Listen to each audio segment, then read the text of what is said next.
للہ رب العالمین والعاقبۃ للمتقین والصلاة والسلام علی سید الانبیاء والمرسلین وعلی آلہ الطیبین واصحابہ الطاہرین اما بعد اعوذ باللہ من الشیطان الرجیم بسم اللہ الرحمن الرحیم وما ارسلنا من قبلک الا رجالا نوحی الیہم من اہل القری افلم یسیروا فی الارض فینظروا کیف کان عاقبۃ الذین من قبلہم ولدار الآخرۃ خیر للذین اتقوا افلا تعقلون حتی اذا استیأس الرسل وظنوا انہم قد کذبوا جاءہم نصرنا فنجی من نشاء ولا یرد بأسنا عن القوم المجرمین لقد كان في قصصهم عبرة لأولي الألباب ما كان حديثا يفترى ولكن تصديق الذي بين يديه وتفصيل كل شيء وهدى ورحمة لقوم يؤمنون صدق الله العظيم اللهم صل على سيدنا ومولانا محمد وعلى آل سيدنا ومولانا محمد وبارك وسلم وصلی علیہ۔ تفسیر نور القرآن آیت نمبر 109، آیت نمبر 110 اور آیت نمبر 111 ہمارے آج کے درس شریف کا موضوع ہے، اور یہ تفسیر یہ سورہ یوسف کی آخری 3 آیات ہیں۔ حضرت سیدنا یوسف علیہ السلام کی زندگی کا اہم واقعہ جسے قرآن مقدس نے احسن القصص کے نام سے یاد کیا، وہ بیان کیا گیا۔ اب آخر میں اس واقعے کو بیان کرنے کا مقصد اور نبی کریم صلی اللہ علیہ وآلہ وسلم نے جو تعلیمات ارشاد فرمائیں اور حضور کی جو آمد کا مقصد ہے، حضور کی جو تبلیغ کا مقصد ہے، اور جو کافروں نے سوال کیا تھا یوسف علیہ السلام کے متعلق اس کا جواب، اب وہ ساری باتوں کا نتیجہ جو ہے وہ بیان کیا جا رہا ہے۔ سب سے پہلے اللہ تعالیٰ کے قرآن کے الفاظ، اور ان کے بعد حضور فرید العصر رحمۃ اللہ تعالیٰ علیہ ان الفاظ کے تحت اپنی تفسیر نور القرآن میں جو فرماتے ہیں اس کو ہم بیان کرنے کی سعادت حاصل کریں گے۔ اعوذ باللہ من الشیطان الرجیم بسم اللہ الرحمن الرحیم وما ارسلنا من قبلک الا رجالا نوحی الیہم من اہل القری افلم یسیروا فی الارض فینظروا کیف کان عاقبۃ الذین من قبلہم ولدار الآخرۃ خیر للذین اتقوا افلا تعقلون۔ اور ہم نے آپ سے پہلے جتنے رسول بھیجے وہ سارے کے سارے مرد ہی تھے جنہیں ہم وحی کرتے، اور سارے کے سارے شہر کے باسی تھے، کیا یہ لوگ زمین پر چلے نہیں؟ تو دیکھیے ان سے پہلوں کا کیا انجام ہوا، اور دار آخرت یقیناً بہتر ہے ان کے لیے جو تقوی اختیار کرتے ہیں۔ اے سننے والو، کیا تم نہیں سمجھتے؟ حتی اذا استیأس الرسل وظنوا انہم قد کذبوا جاءہم نصرنا فنجی من نشاء ولا یرد بأسنا عن القوم المجرمین۔ جب نصیحت کرتے کرتے ان سے رسول مایوس ہو گئے اور وہ متکبرین گمان کرنے لگے کہ ان سے جھوٹ بولا گیا ہے، اس وقت ان کے پاس ہماری مدد آ گئی، بچا لیا گیا عذاب سے جسے ہم نے چاہا، اور ہمارا عذاب مجرم قوم سے نہیں ٹالا جا سکتا۔ لقد کان فی قصصہم عبرۃ لأولی الالباب وما كان حديثا يفترى ولكن تصديق الذي بين يديه وتفصيل كل شيء وهدى ورحمة لقوم يؤمنون۔ بے شک پہلی قوموں کے واقعات میں درس عبرت ہے عقل مندوں کے لیے۔ قرآن کریم ایسی بات نہیں جو یوں ہی گھاڑ دی گئی ہو، بلکہ یہ پہلی کتابوں کی تصدیق کرتی ہے۔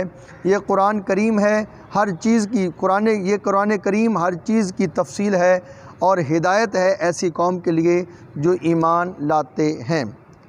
اب ان آیات کے تحت حضور فرید العصر پیر ابو النصر منظور احمد شاہ صاحب رحمۃ اللہ تعالیٰ علیہ اپنی تفسیر نور القرآن میں کچھ یوں بیان فرماتے ہیں۔ پہلی آیات مقدسہ میں قرآن حکیم اور نبوت کے منکرین کا ذکر تھا۔ ان آیات میں پہلی امتوں کے عذاب کا ذکر ہے جنہوں نے رسولوں کو ٹھکرا دیا۔ حضور صلی اللہ علیہ وسلم سے فرمایا جا رہا ہے، محبوب آپ سے پہلے جتنے رسول آئے وہ سارے کے سارے مرد ہی تھے، کوئی خاتون نبوت سے نہیں نوازی گئی، نہ ہی کوئی جن فرشتہ اس اعزاز کو پہنچا۔ مردوں کا یہ اعزاز بتاتا ہے کہ مرد فرشتوں سے بہت بلند و بالا مقام رکھتے ہیں۔ انبیاء علیہ السلام اللہ تعالیٰ کا عظیم برگزیدہ محبوب لشکر ہے جو انسانوں کی اصلاح کے لیے بھیجا گیا۔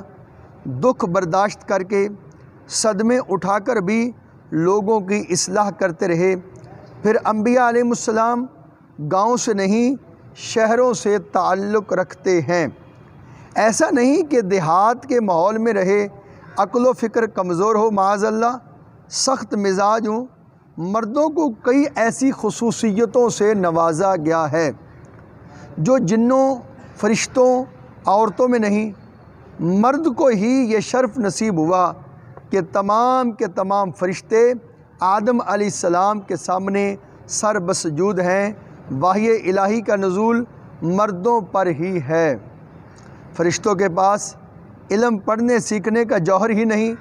عورت ولایت کے مقام پر تو فائز ہو سکتی ہے مگر نبوت نہیں دی گئی۔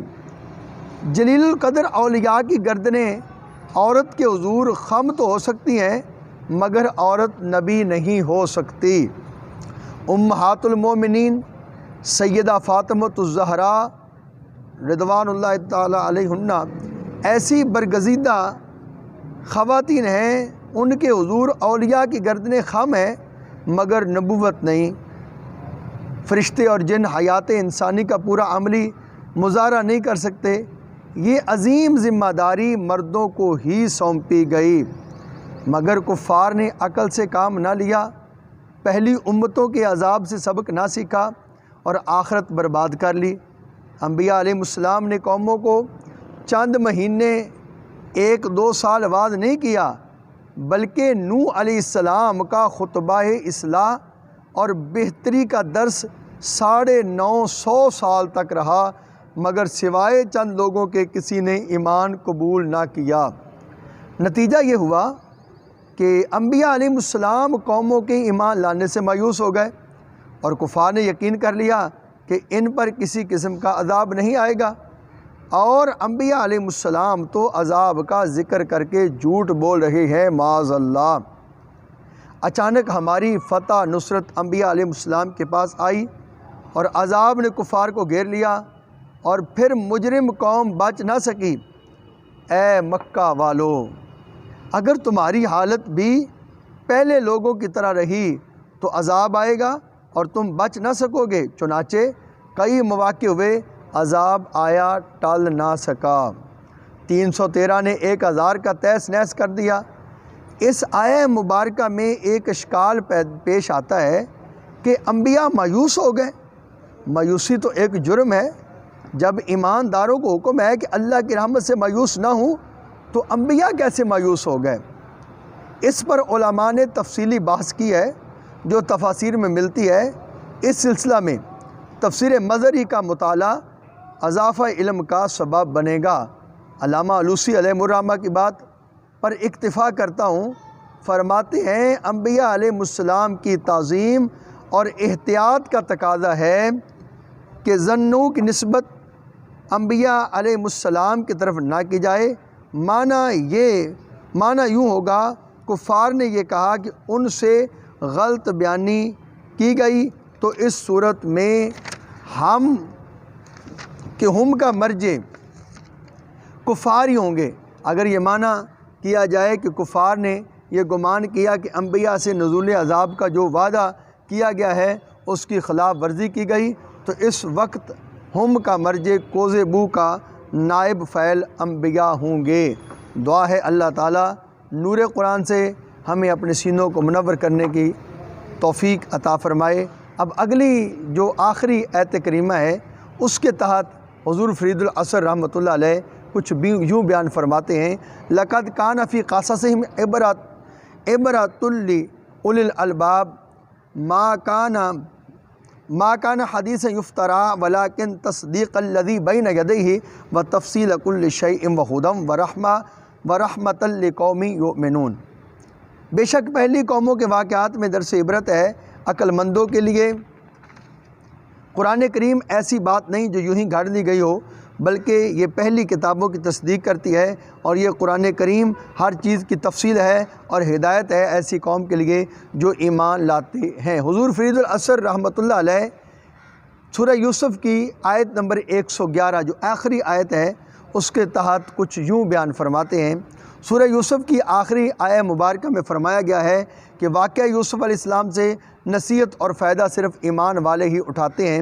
ان واقعات میں غور و فکر ہے، تحمل ہے، بردباری ہے۔ عبرت کا معنی یہ ہے کہ واقعات و معاملات کو دیکھ کے سن کر نصیحت حاصل کرنا اور برے کاموں سے بچنا ہے اور اچھے کاموں میں دلچسپی لینا ہے۔ یوسف علیہ السلام کے واقعات سے کئی طرح کی عبرت ملتی ہے۔ پہلی بات، یوسف علیہ السلام کو بھائیوں نے کنویں میں ڈالا تو قدرت نے کس طرح حفاظت فرمائی، قید میں ڈالا گیا مگر قدرت نے کس طرح تخت شاہی تک پہنچایا۔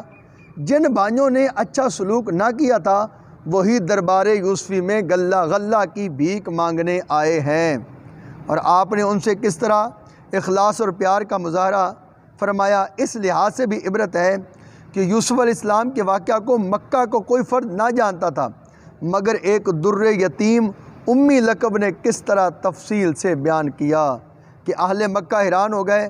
قریباً 2500 سال پرانا واقعہ کس طرح کھول کھول کر بیان کیا گیا ہے، اور یہ صورت معجزہ سے کم نہیں۔ لوگوں، عبرت حاصل کرو۔ قرآن مقدس نے اسے احسن القصص فرمایا ہے۔ اس واقعہ سے یوں بھی عبرت ہے کہ اہل حق مشکلات و مصائب سے پریشان نہیں ہوتے، رب پر توکل کرتے ہیں، اسی پر بھروسہ رکھتے ہیں، اور خدائے قدوس ان کی مدد فرماتا ہے۔ عقل والوں، تم بھی غور و فکر کرو، یہ واقعہ عقل والوں کے لیے عبرت ہے۔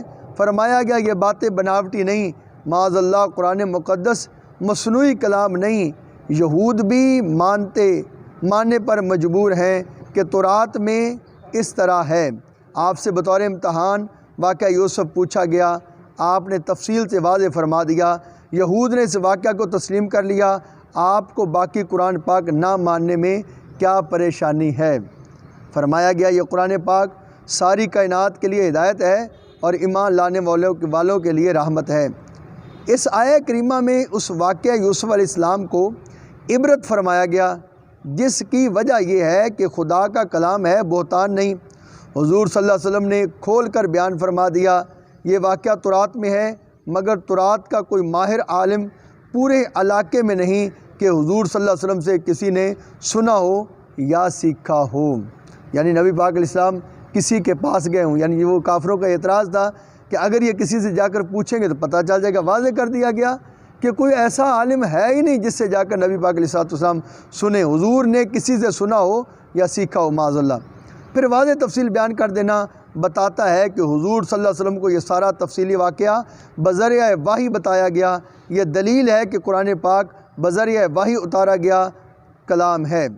شیخ ابو منصور فرماتے ہیں سورہ یوسف سے حضور صلی اللہ علیہ وسلم کو تسلی و اطمینان دلانا بھی مقصود ہے کہ وہ اللہ تعالیٰ جس نے یوسف کو عروج بخشا، نوازا، وہ آپ کو بھی دشمن کے مقابلے میں فضل و کرم سے نوازے گا۔ چنانچہ ایسا ہی ہوا۔ یہ واقعہ یوسف علیہ السلام کوئی دکھ درد کی کہانی یا افسانہ نگاری نہیں، معاذ اللہ، یہ تاریخی جغرافیائی واقعہ نہیں بلکہ عبرت، تصدیق، تفصیل، ہدایت اور رحمت ہے۔ دعا ہے اللہ تعالیٰ نور قرآن سے ہمیں اپنے سینوں کو منور کرنے کی توفیق عطا فرمائے۔ آج اللہ تعالیٰ کے فضل سے سورہ یوسف شریف کا درس شریف مکمل ہوا۔ کل سے انشاءاللہ ہم سورہ رعد شریف کی ابتدا کریں گے۔ دعا ہے اللہ تعالیٰ نور قرآن سے ہمیں اپنے سینوں کو منور کرنے کی توفیق عطا فرمائے۔ وصلی اللہ تعالیٰ علی حبیبہ محمد و آلہ و اصحابہ بعدد خلقہ وبارک وسلم۔